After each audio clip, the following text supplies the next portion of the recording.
राधा एक गांव की लड़की है। वह देखने में तो बहुत सुंदर है, लेकिन उसके चेहरे पर थोड़ी सी मूछें भी है। लेकिन एक गोरी लड़की पर थोड़ी सी भी मूछ बुरी लगती है, और इस बात को लेकर राधा के माता पिता बहुत परेशान है। सुनो जी, आपको अपनी बेटी की चिंता है या नहीं? ऐसी ही मूंछों के साथ उसकी शादी होगी? मुझे भी बहुत चिंता है हमारी बेटी की। उसकी मूंछों का कुछ करना पड़ेगा। राधा के माता पिता राधा को एक डॉक्टर के पास ले जाते हैं। डॉक्टर कहता है, देखिए, इसमें कोई घबराने की बात तो नहीं है। इतनी सी मूंछों से कुछ नहीं होता है।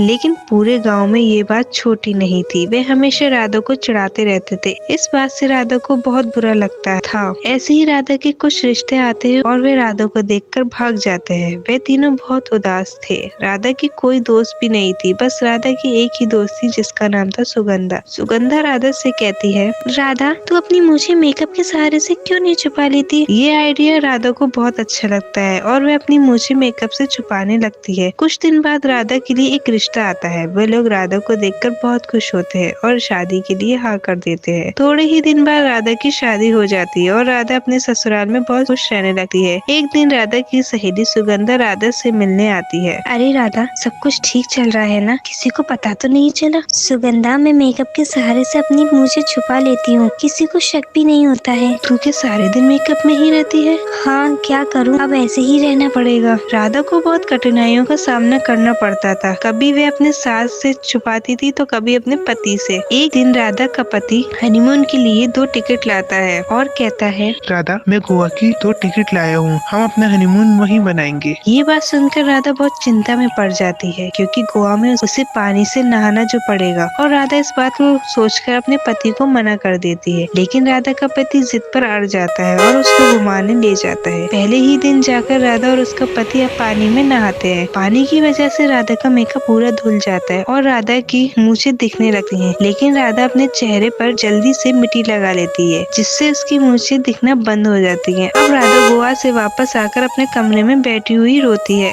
ये कैसी मुसीबत है? मैं कब तक अपनी मूंछें ऐसे ही छुपाती रहूंगी? मेरे साथ ऐसा क्यों हुआ? ऐसे डर डर के कोई कैसे रह सकता है? राधा बहुत रोती है। एक दिन राधा सो रही होती है, तभी अचानक से लाइट चली जाती है और राधा का पसीने से चेहरा गीला हो जाता है, जिसकी वजह से उसकी मूछें दिखने लगती हैं। तभी राधा का पति आता है और वो राधा को देखकर हैरान हो जाता है। अरे अरे, कौन हो तुम? और ये मूंछें? मैं हूँ जी, आपकी पत्नी राधा। राधा का पति एक नहीं सुनता और वह अपनी माँ को सारी बात बताता है। राधा की सास आग बबूला होकर राधा को बहुत सुनाती है और उसके घर वालों को भी गाली गलौज और कोसने लगती है और राधा को अपने घर से निकाल देती है।